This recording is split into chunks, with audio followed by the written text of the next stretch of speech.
everybody. I make social, collaborative, musical, environmental games. As you heard earlier, I teach at Goldsmiths, where I run a MA that I created in independent games and playable experience design. I also have a nonprofit called Code Liberation Foundation that teaches women to program games and creative applications for free. We've taught several thousand women over the last 4 years. We've been running in the UK and in the US and New York, and it's been a really great thing. So today I'm going to talk about embodiment, games, music, interface, creative practice, and intersectionality. So this is Code Liberation. I'm teaching at my hacker, the home place in my heart for my hacker world, which is NYC Resistor.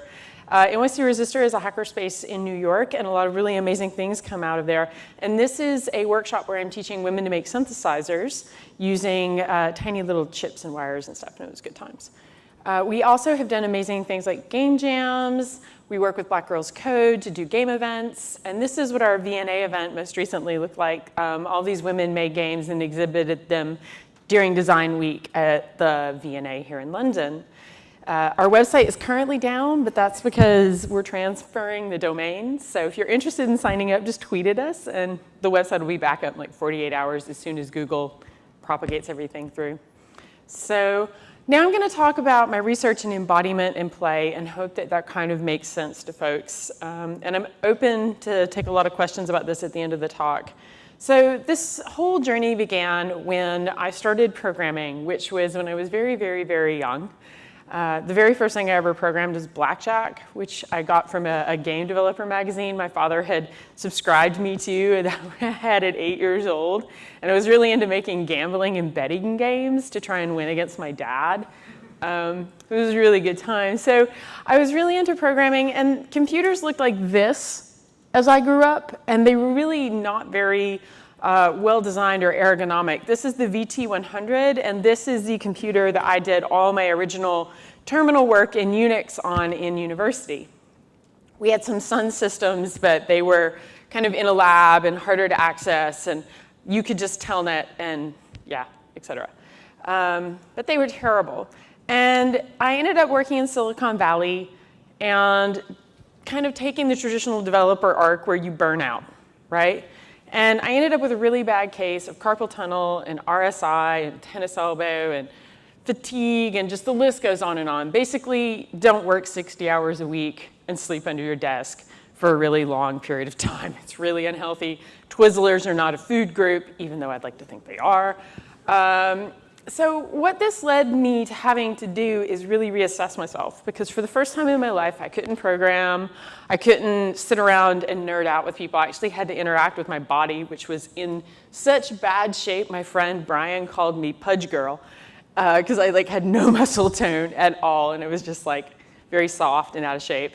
And I had to really think about what movement was and what the physical body felt like, which I know sounds really normal, but somehow I had forgotten that in my plugged-in brain. And I started really thinking about how yoga and motion therapies could alter how I created art and interfaces. So during this time, I spent about 15 hours a week in physical therapy, dealing with the fact that my back was destroyed and everything hurt, and I couldn't make digital art anymore, and I couldn't play MUDs online, and I couldn't just be a general nerd. So my question was, how do I use my body as a technological material to allow me to make music and art without having the need to have an ugly typewriter interface in front of me?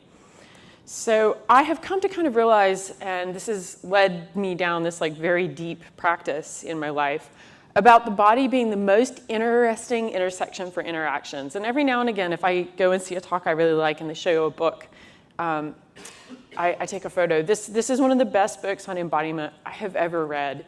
It looks at all of the potential senses that we have that are not our dominant 5 senses.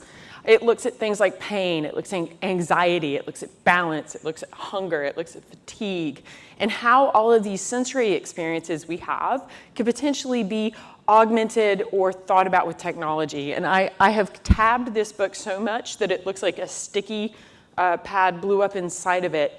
It is a really interesting book for hinting and triggering ideas about interface design. So I really believe we're at the very beginning of being able to unlock the computational potential for possible interactions. This is a class I recently did at the Bartlett where I teach in interactive architecture. And we did a class called Movement is a Measure, and the students were encouraged to work with a Laban cube, which is this really kind of beautiful spatial cube. And they were using this like beautiful form to kind of program dance. They were using VR, and the goal was that they would make an interactive VR performance using these kinds of ideas. And it was really interesting to see what architects would do with VR and dance. So when did I first kind of go down this path? And my first exploration was in 2010, and that's when I started working with this project I had called Black Swan to make this kind of creative software. And the goal was to create a tech-free performance environment by mixing my own sound and video software into machine learning, which I was working with a young PhD student at the time named Rebecca Feebrink, who made this project called Reconnect. So why machine learning? So machine learning can allow you to create really rich interactive control spaces because it doesn't just give you a kind of yes or no response. You can get a continuous kind of stretch of predictions out of it. So motion tracking feels really static, and there's very little play for creative design. So like if you're tracking stuff with motion, I can kind of tell if I'm over here or if I'm over there, but it doesn't give me this like really nice gradient of data. And it also doesn't really let me stack behaviors as nicely as I would like. So by mixing my software that I made in Unity with processing and Reconnect, and we would then combine that with Max and Ableton, we made a really rich performance space. And the whole thing was glued together with OSC and Magic. I still can't believe it worked. But this is sort of kind of what we did. We used a neural network. And like what I was talking about earlier, about how neural networks give you data, they kind of look at different gestures you make and kind of make a prediction on how close your gesture is to the gesture you trained into the machine learning algorithm. So if you make something that's kind of like the gesture you trained into the system, but not precisely, it'll give you a guess that it's that gesture. And that kind of randomness, if you stack it up deep enough, creates like spaces that you really kind of almost have no idea what they're going to do when you're playing in them because you've layered so many interactions on top of each other. So one of the things we would do is like, if my arms were raised and Meg was bowing her cello bow lightly, we would have something like a change in graphics color and change in volume. And that was just one of the many, many, many interactions we stacked up in our system. Meg worked with Keith McMillan on this project. She made a thing called the K-bow. So if any of you play cello, I really encourage you checking it out. That's it in the photo up there at the very top, if you can see it. It was a bow just packed full, a ton of sensors, and we were doing some user testing for it with him. So that's an example of what the visuals look like. Meg had amazing footwear. So also in performance, it gave me something to react against and explore in a new way. And what that really gave me was this creative environment to play with. I didn't really know what my performance space was going to do. I could kind of guess, but sometimes it would feel really random. And I actually really liked that because it felt more like I was establishing a language with the technology infused with motion. So from here, I kind of went back to my gaming past. So there's this constant phase in my work between doing games and doing sound and doing games and doing sound because I'm a musician, but I make video games. So I sort of got really interested in looking at how to classify different poses to create different responses in the human body. So I got really into looking at fear. So I made a project called Nightmare Kitty that led to another game called Game Over. And these were two projects that specifically looked at the body as an interface for a game environment. And I was really inspired by this guy named William James. And he had this idea that emotion was triggered physiologically. He was the very first person to have this kind of theory, and it was in 1884. And he was the first person to say, you don't see a bear and feel fear. Your body reacts to fear when the bear is sensed. And then you become aware that you've seen the bear after your body's already put a whole series of changes in motion in your neurobiology and your chemistry in your body. And that was something that's really subtle because it says we don't need to actually be aware that we're feeling fear, because fear is going to come from the way our body's hardwired. So why fear? It's one of our kind of primal emotions. It's incredibly easy to track. So if you're looking for something to track with valence, fear is a little bit easier than, say, something more reflective like joy or happiness. So power posing was this idea that I explored that's kind of been debunked a little bit, but it actually kind of, in my games, I was curious, could power poses create fear in people playing my game just by having them perform the gesture and then watch and see if they're doing that gesture and then have my game respond with the game mechanics.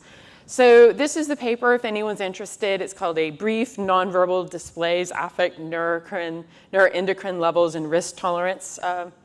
So it's a paper worth reading. It's cool. So this is the game. It was called Nightmare Kitty, and kids played this little poppable balloon. So if the cats fell on them, they exploded. But the cool thing is that they would sit kind of in this like low power pose in kind of like a fearful way. But if the cat got underneath them, they could sit on the cat and stand up, which is like a high power pose. So it gave them the ability to kind of feel really vulnerable and then feel really strong over and over and over and over again.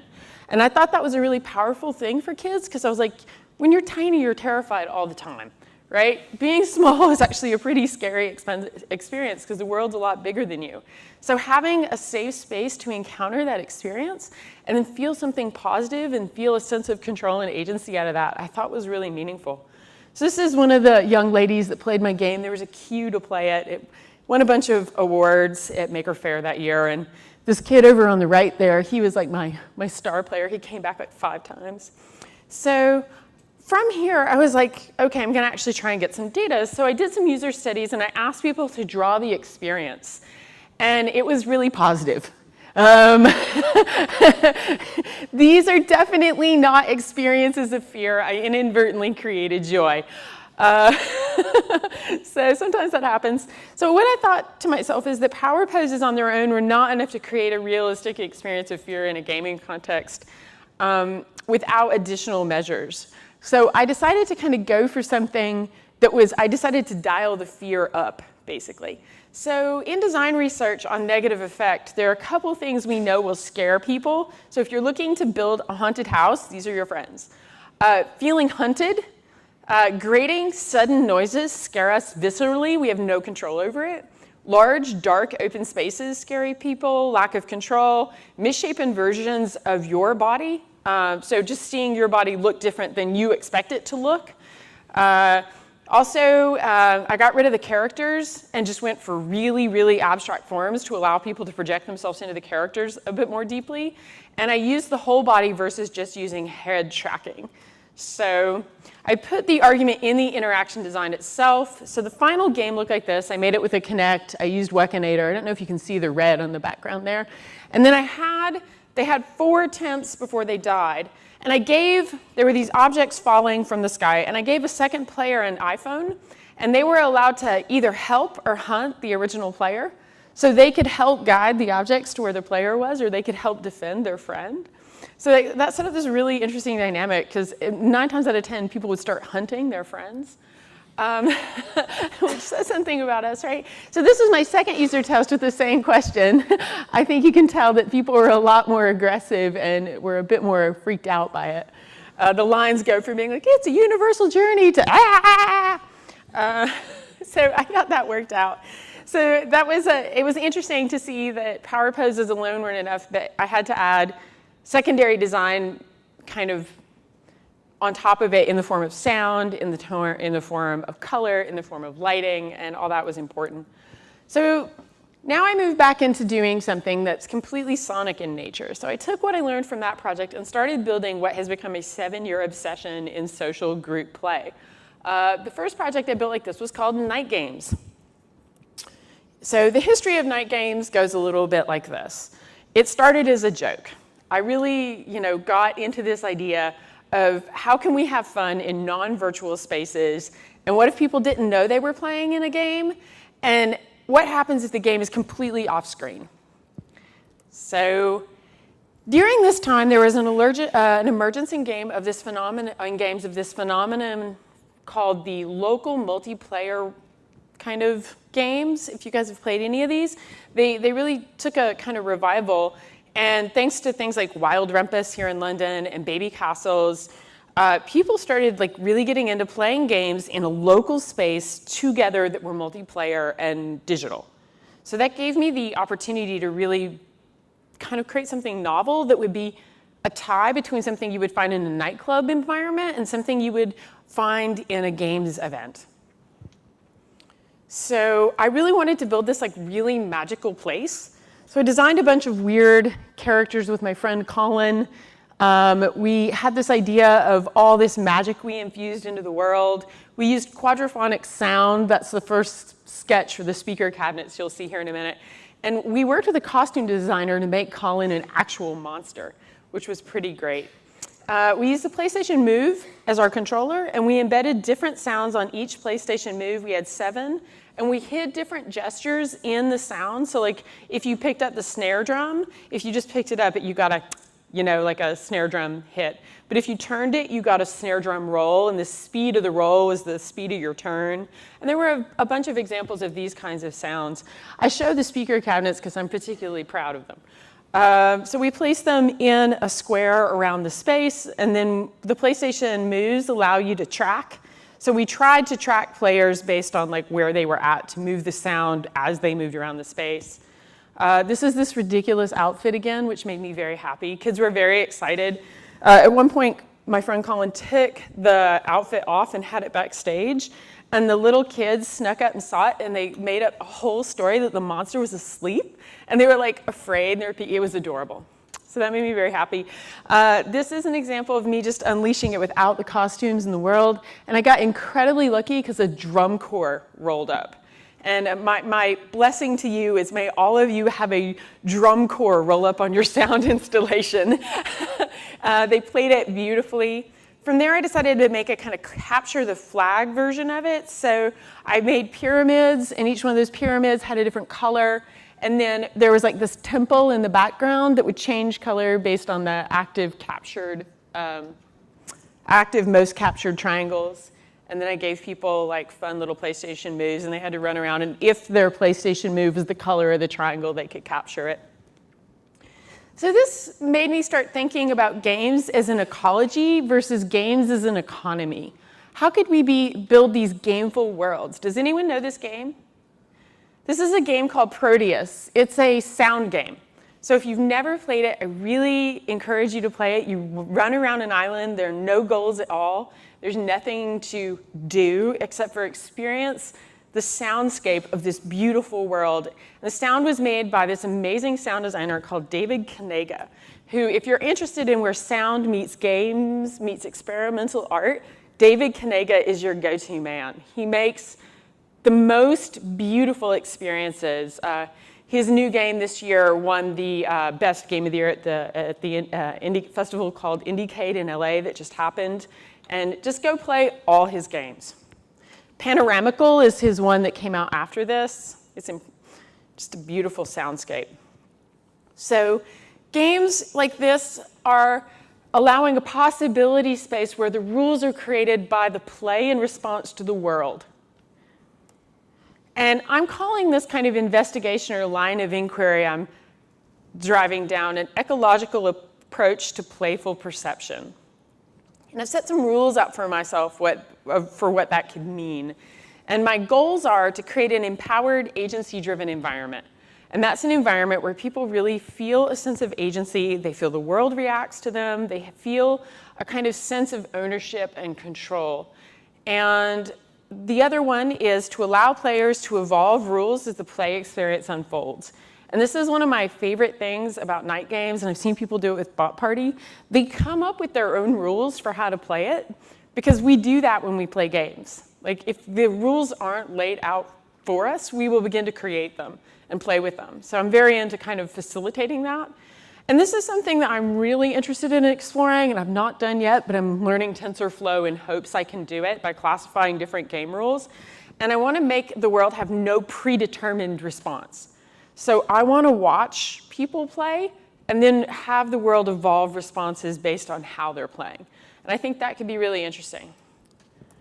So these are the kinds of interactions I started looking into. I started looking at people doing things with proximity and giant, like, enclosed spaces outside and paper, and that led me into a deep dive down sensors. This was a game I made with just light sensors and flashlights, and I had all the flashlights set up to blink at different frequencies. So the different speed of the flashing would control the sound of the light sensor. And I got really fun kind of harmonic responses out of this. I made it in open frameworks. I don't have any sound right now, which is unfortunate because it's running on Bot Party, but you can kind of see it. So you'll see that people are playing with it. Some of them are flashing. Some of them are on. People use their phone. It was pretty great. Those are just bike lights I got at HEMA in Holland and opened up. So I encourage that. So people are looking for a fun, easy thing to hack. So then I decided to make this big old world. I was like, okay, so I'm gonna make a giant dome and I'm gonna make a giant synthesizer that people can walk into and they can hear their collective interconnectivity. They can hear their impact on the world and the other impact the other players are having. So this is kind of like what this ended up looking like. These were all sound sensors that had proximity sense. So they all had different sounds on them as you got near them. They would trigger on intensity based how close you got. About 6 people can stand in here before it gets crazy. About 15 kids. So this is a rock that I made that you can kind of kick and twist. It ended up looking like this.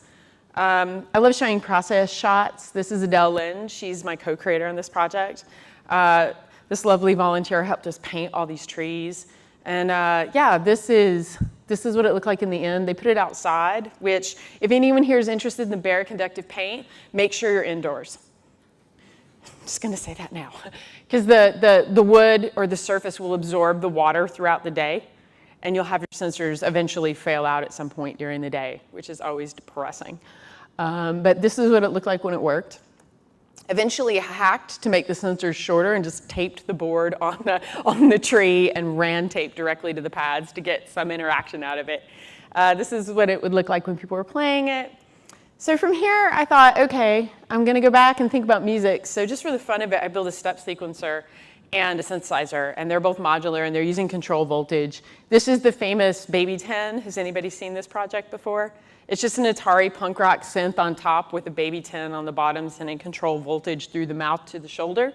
So I had this idea of building like a ton of modular synths, but instead of making them like look cold and boring and terrible, to make them look adorable, and then let kids plug them in and play with the idea of modular synthesis and sound connection by patching to each other. That led to Bot Party. So I played with a lot of this kind of idea, but what I kind of started doing is, actually if I want people to think about their interconnection and how they connect to each other and hear that and hear their ability to make music and feel really alive, I'm just gonna like make it so when they hold hands, things react. So I put tinfoil on some laser cut boxes and watched what happened when I hooked them up to an oscilloscope if I touched them on a sensor. And I just did some basic signal processing to strip the noise out of the data, make a little waveform, and then reduce the data. And I was able to detect touches between people, which is pretty cool. So it looks like this when it's on. It's really ridiculous. The whole call of the interaction is the bots have a big problem. The bot to skin to bot protocol is down, and they need you to repair it. So they send little secret encoded messages back and forth, and they release animals in the world. I showed it at Somerset House. I've showed it at Indiecade. It's been pretty popular. It rewards slow and playful interaction. It looks kind of like this. So now's the moment where you come up on stage. Come on. Can I hear them? Who wants to come play some bots? You know you want to play bots. Don't make me assign you. Come on. Bots. They're bots. So more people, the merrier. The more people, the merrier. 3 is not enough. I need like at least 7 or 8 up here. Come on. Grab a bot. Nope. Let me get some people up. Come on. Put some people without bots between you is the best way. And make sure to, can we distribute them in a way that, can you come over here? Yeah, to keep that, be mindful of the cables and maybe you come over here. Just because, yeah, there you go. Cool. All right. Just play with it. Figure it out.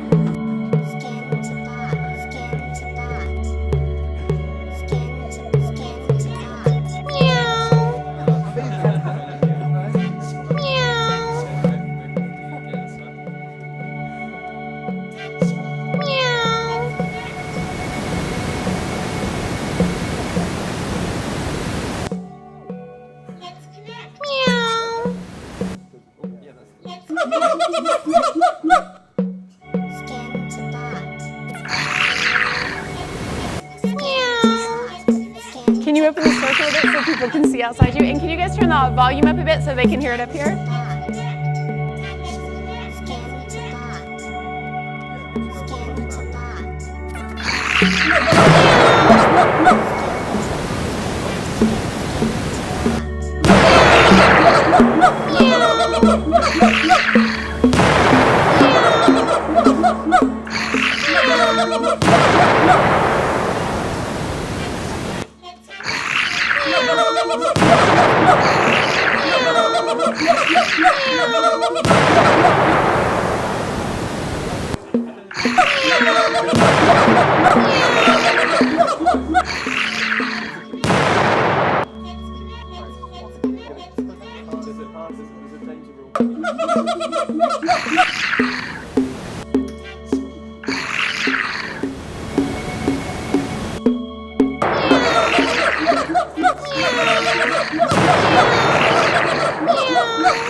This is Bot Party.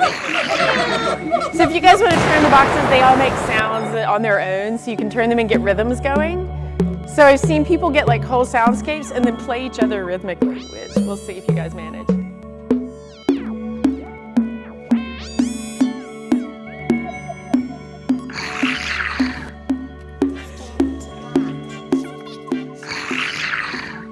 Who else wants to come up? Come on, come on, come on, it's adorable. No one's gonna think ill of you if you want to come touch bots.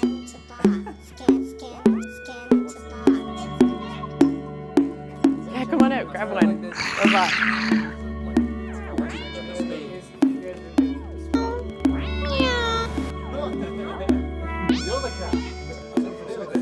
It's got something to do with our batteries.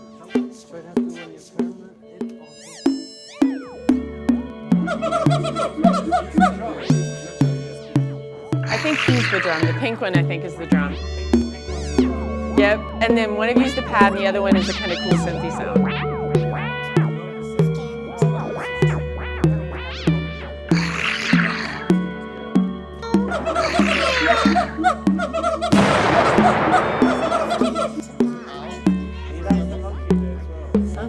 Hey, can you guys open just a bit for the camera here so they can see you guys from maybe this side?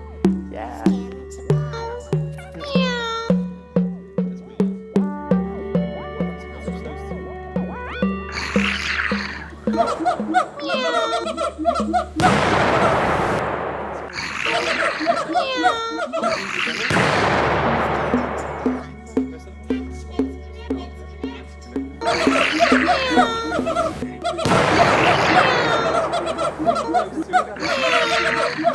It's done.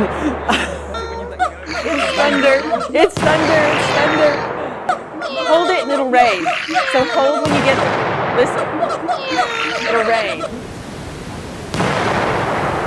And it'll rain as long as you are all connected. Yeah.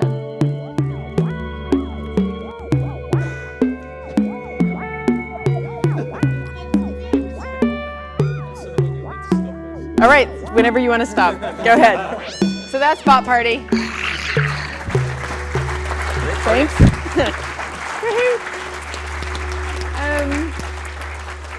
So I packed a lot into my explanation of play and why I approach games this way, but I really think that we haven't even begun to like scratch the surface of what's possible with making games with sound in space together. So I hope you guys are encouraged to do that because it's ridiculous and fun.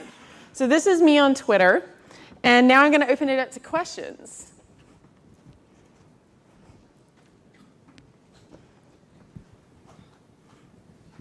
Going on there? Can I have my sound back? Can I have my sound back and I'll show people?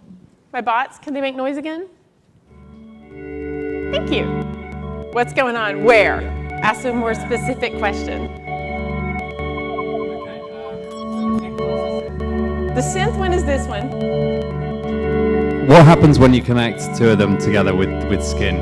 Okay, so I can play it in single player mode. So this one is the meow. And it sort of has this static in the background. And then this one and this one together is really pretty.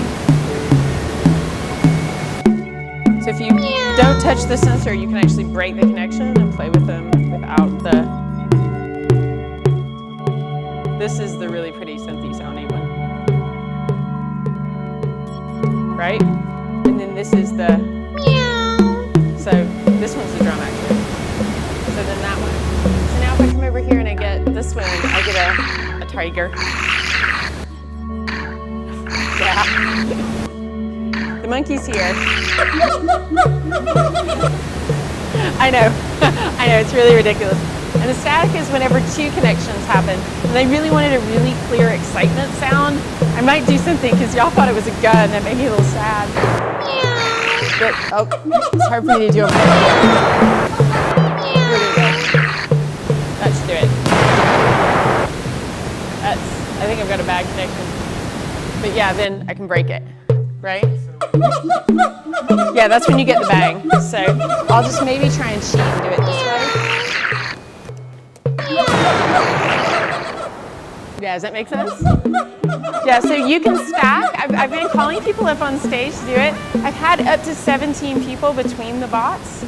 So like, that's pretty cool because it doesn't require like everyone have a bot. I can just like put a bunch of people and then people like run around, touch each other and try and figure out how they're making noise. So I didn't want to make it like, I just made it so when you rotate it, because I didn't want people to think picking it up was the interaction. So if they pick it up, this sounds like kind of cool, but there has to be something more to this, right? So if you hit the button, it sort of cues you. It's really quiet down in there, but you can kind of hear it. And then, that's the touch me one? Yeah, so, yeah, that's how specifically how the interaction works. So, any other questions? Yep.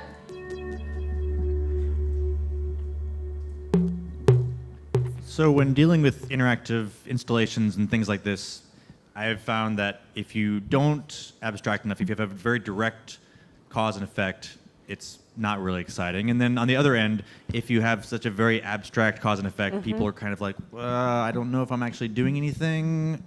Yeah. How do you iterate and find that good balance? This has been a really so I made this game with Frida Abtan. She's amazing. She teaches with me at Goldsmiths, and she runs our music computing program. And I have to honestly tell you, she's a freaking genius because I've worked with a lot of sound artists on Bot Party, and a lot of them have failed to give me a soundscape that you can delineate the events between clearly enough. So Frida did a really good job with her choice of sounds. So she really thought really carefully about how those sounds build up. So when they're all going, it's very clear something really exciting is happening. So I think she stacked the interaction in terms of the sonic palette really beautifully. So with this, for me, I wanted to make the interaction not so one-to-one that it's like dead obvious. I wanted to give it like a bit of a twist. But yeah, it's hard. The very first version of Night Games, people had no idea which sound they were triggering. The soundscape was way too dense and way too noisy, and people really struggled to hear what they were doing. And it took me a really long time to kind of like drill down to the interaction being not just picking it up and shaking it. You had to have it react when you did something else with someone else. And I observed my players a lot. I kind of consider making games a little bit like being like a stethoscope to a patient's body because I watched what people did a lot. And there's a lot of really interesting group dynamics in the very first version where people would do like follow the leader, or they would all like clump in groups. And I sort of like, well, how do I facilitate that behavior? So I sort of built it off a kind of secondary observation of just the kind of maraca effect when I originally built them. So originally I just kind of almost made like maracas, almost. I made smart interactive gestural maracas. And that didn't really give me very much. Any more questions? Is that useful? Yeah, okay.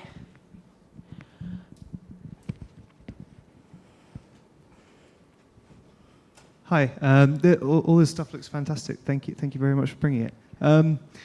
Games traditionally, as I'm sure you agree, are quite often built on gratification and short-term wins and feeling great about yourself because you did something quick. But that doesn't seem so self-evident with this kind of thing. So do you think that you'd want to avoid that, or is that kind of thing necessary for this kind of experience? I want to talk about Zoe Quinn's game Depression Quest for a minute because I thought it was one of the best games when it came out because it slowly removes player agency. And it made people so angry that like their choices and agency were being stripped away because in games so often we're used to feeling more and more and more empowered. And the more skillful you get, the more empowered you are. And Zoe did the opposite. The longer you play your game, the worse it gets. So in terms of your player experience, she strips your agency away. And I think that's really important to consider. Like how can games not just empower a certain kind of experience, but how can they empower something that's much more subtle and not so tangible? And what agency means and how agency can be actively engaged in a conscious way. So, thank you. Other folks? No more questions? Oh, one done. Go for it. What's in the box? Oh, what's in the box? Okay, sure, why not? What's in the box? You can come look. What's in the box? What's in the box is my friend Trammell Hudson made me a Christmas gift a few years ago. Just shove that in to make it light up. It was something that was already laying around. It came out of Resistor. It's a thing called Blinky tape. So this is Blinky Labs Light Buddy. And you can 3D print. These are 3D printed. And then you solder together the joints. And you can just pop this off. And there's a little like microcontroller LED thing inside that's lighting up. You can see it here. You can see half of it here. But yeah, they're programmable. And you can actually sort of really control them with like, you can have different patterns and stuff. And I thought that was cool. I had a different microcontroller in here for LEDs, but I took it to Kick and it died. So I used my Christmas ornament last minute. Don't judge. Other than that, there's a piece of software Frida wrote that is a secondary piece of software sitting on top of a piece of software I wrote. So, okay, that's not going to happen. Yeah, totally. So I will attempt to show you. It's just a max patch. So, and then there's an Arduino sketch in C running on that's all. And running on this thing. So it's just the most basic hardware I could use. I built it on a Teensy originally. I thought that was less awesome because the clock speed of the Teensy changed how well it worked. The Uno works better than the Teensy for this project. It's probably the only time I'll ever say that. But I just made like little circuit boards and plugged them into the Uno, like as little shields. I'm gonna make proper circuit boards because I definitely like am a hacker. It's like literally all hot glue and solder. So don't judge. And then I'm using the TCA95485 shield from Adafruit to multiplex the accelerometers because I was a dumbass. And all the accelerometers I bought had the same I2C ID and it was not changeable. So I was like, great. So I couldn't just use like I2C or I2C to access all my accelerometers in a chain, which was the smart way. So I had to add in an additional piece of hardware and felt very stupid, but it was too cheap to buy new accelerometers. This was like 4 pounds. The accelerometer was like 5 pounds each, and there were 3 of them. So, bargain hunting? Does that answer your questions?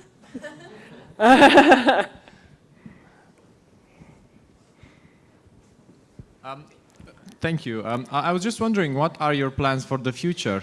Ooh, I'm so excited. This is, okay, sorry. This is a secret. Can you come talk to me at the party? I don't want to announce it on camera because if someone beats me to it, I'll cry like a baby. Okay. Have you thought, for example, about improving the experience of what you showed us by removing the cables and... I can't remove the cables. Science. I'm doing it all through grounding. So the only way I'm getting that is by like checking the flow of the voltage through the ground. And if I don't have a shared common ground between all the voltage oscillating on all the waveforms, like each pin is having a different waveform of on and off. And if they're not all sharing a common ground, I'm just screwed. The interaction fails. So I've thought about making a giant metal floor and making people go barefoot, but I don't know. I've had ideas. I can't do it that way, which is heartbreaking. I can't do wireless.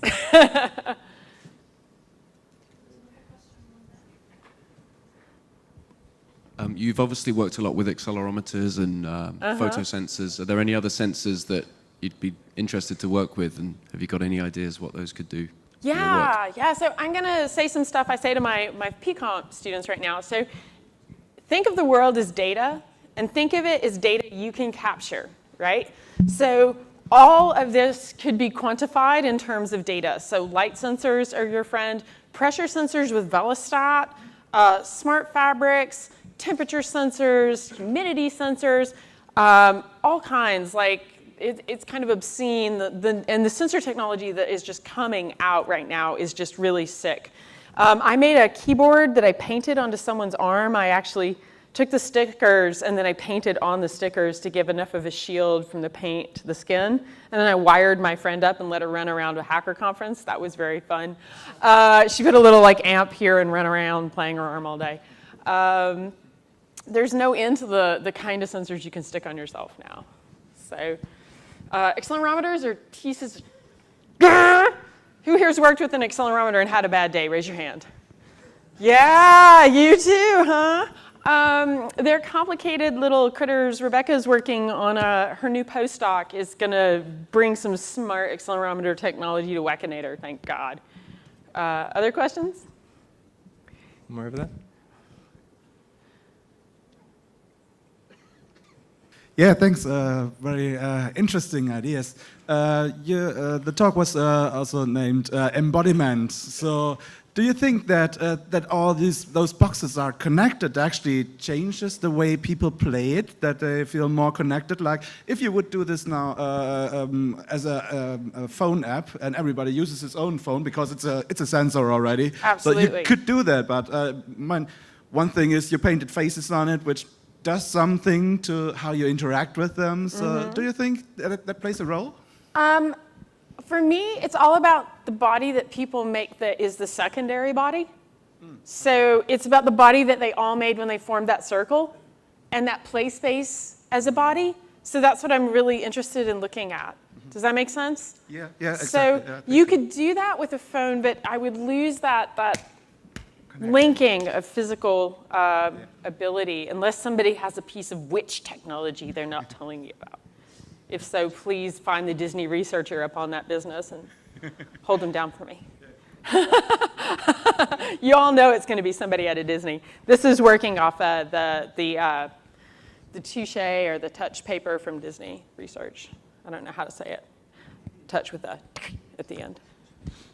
Okay, I think we're out of time now. Cool. In a few moments, JB is going to say a few closing words, but in the meantime, Phoenix, it's such a shame to see that your job is so little fun.